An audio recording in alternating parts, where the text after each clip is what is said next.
Michael Almodovar, Les Torches d'Archidon, et Just Focus, la culture dans tous ses états d'art. Alors, bonjour Michael, donc tu es l'auteur des Torches d'Archidon. Peux-tu nous présenter cette œuvre pour les personnes qui ne te connaissent pas? Alors, Les Torches d'Archidon, c'est l'histoire de Archaïs, un chevalier dragon végétarien, et Sombre Lune, un elfe noir un peu gris-dessous. Ces deux mercenaires qui travaillent en équipe et doivent partir à la recherche d'un paladin qui s'appelle Alcuriel Macuris. Donc ils vont tomber dans tout un tas de péripéties plus ou moins burlesques. Il y aura de l'action, de l'aventure, de la trahison, toutes sortes de choses. Sauf que cette histoire-là, c'est une BD qui est lue par une maman à son enfant dans le coma demain matin en France. Voilà. Et en fonction de ce qu'elle lit, il se passe des trucs à l'hôpital et la magie des torches commence à transpirer jusqu'à l'hôpital. Donc justement, on parle de lecture à double sens de ce fait-là. Peux-tu nous dire comment t'es venue l'idée justement de mettre deux récits différents dans la même œuvre? Alors les deux récits, c'est pas venu tout de suite parce que les torches, j'ai commencé à l'écrire, j'avais 17 ans. Au départ, c'était juste de la fantaisie. Et petit à petit, je l'ai posé, je l'ai rangé, je l'ai ressorti, je l'ai travaillé, je l'ai trituré, vraiment, c'est de la pâte à modeler. Et puis un jour j'ai appris qu'une amie à moi, elle avait un enfant qui était leucémique. Donc elle passait beaucoup de temps à l'hôpital, et je l'ai contactée et j'en parlais avec elle. Et après cette conversation, ça a fait tilt. Je ne saurais pas vous dire pourquoi. Et ça s'est fait quoi.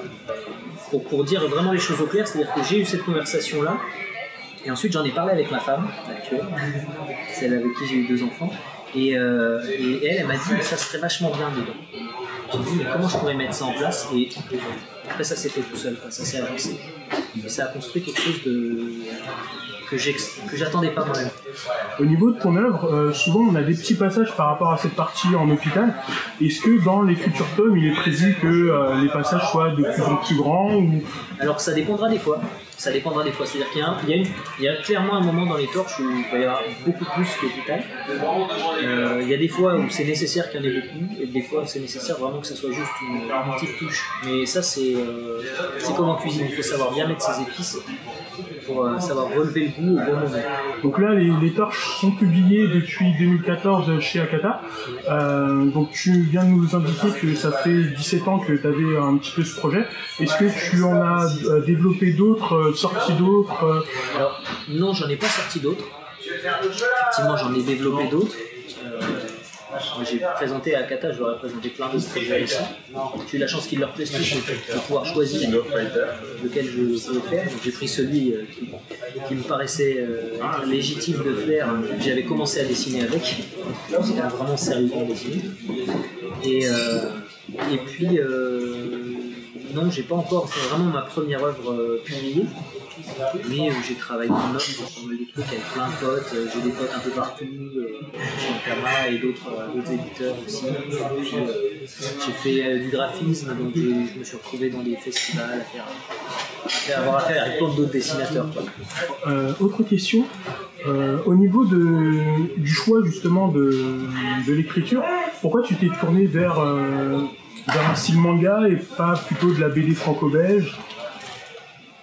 Alors, moi je me suis jamais posé la question. Je savais pas si j'allais faire du manga, de la BD, du comics. Je me suis pas posé la question parce que pour moi tout ça c'est de la BD. Donc, je suis né dans les années 80, j'ai mangé tout ça. Et j'ai eu la chance d'avoir un papa qui avait des piles comme ça à côté du lit de petits formats. Les Hakim, les Ambla, les Blake le Rock, les machins comme ça. Et c'était déjà des petits formats qui étaient des fois gros comme ça. 2 bouquins et dedans il y avait plein d'aventures en noir et blanc. Donc c'était déjà un concept très manga, quoi. C'est du poche, du vrai poche que t'emmènes à la plage, aux toilettes, dans le bus, tu peux le lire où tu veux. Et ce qui m'a vraiment motivé à faire les torches en manga, c'est la quantité de pages. Parce qu'en franco-belge, il m'aurait fallu une série de 18 volumes pour faire ce que je vais traiter là en 8. Voilà. Et éventuellement en 12, si les 4 premiers marchent bien, j'ai 4 bouquins à rajouter. Ceux qui sont écrits. Donc c'est pas du rajout comme ça, c'est vraiment des péripéties que j'ai enlevées pour faire tenir en 8 et que je peux remettre entre les deux. Donc c'est vraiment ce format, beaucoup de pages. Quand tu finis une histoire de franco-belge, tu as 54 pages, c'est pas sûr qu'à la fin du bouquin tu te souviennes du nom du héros. Là tu as 170 pages, je suis sûr et certain que quand tu as lu, tu sais comment il s'appelle. Les héros.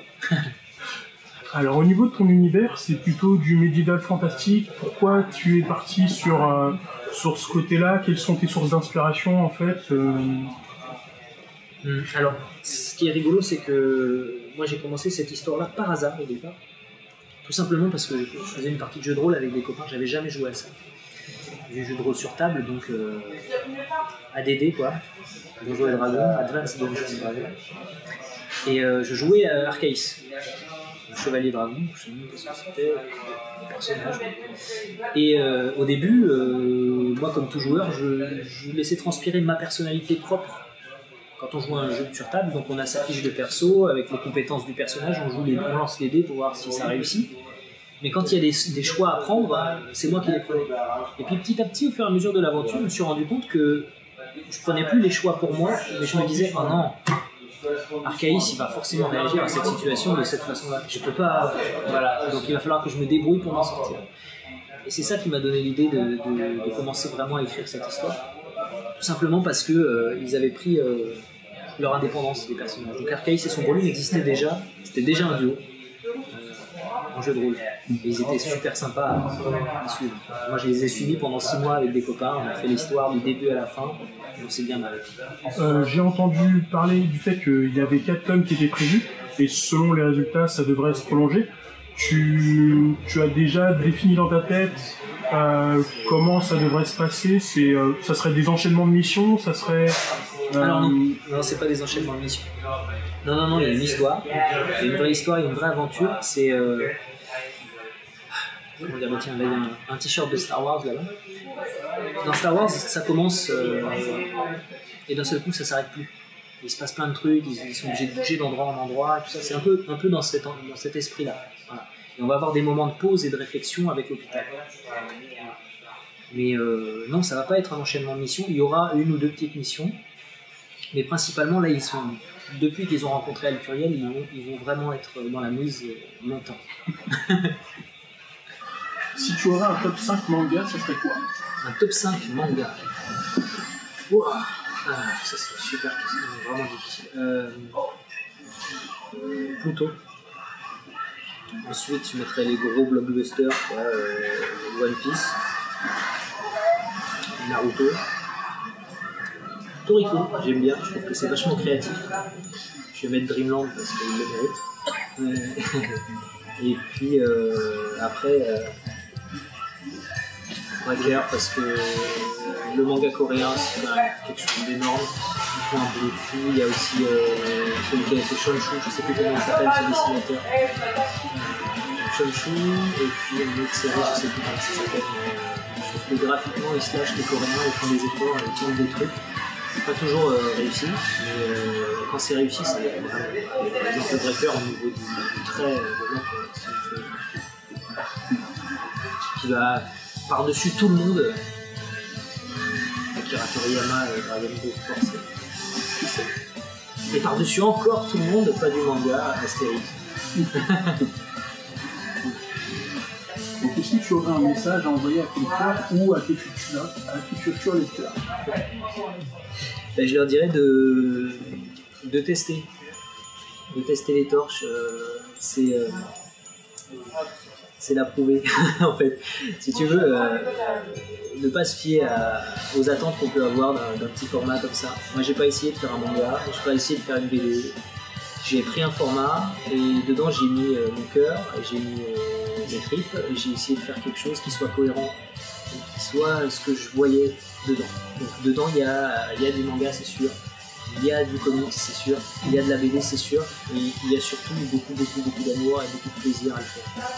Et donc je les invite à tester, à essayer et s'ils aiment bien, à me le faire savoir. Je serai toujours content. C'est ça.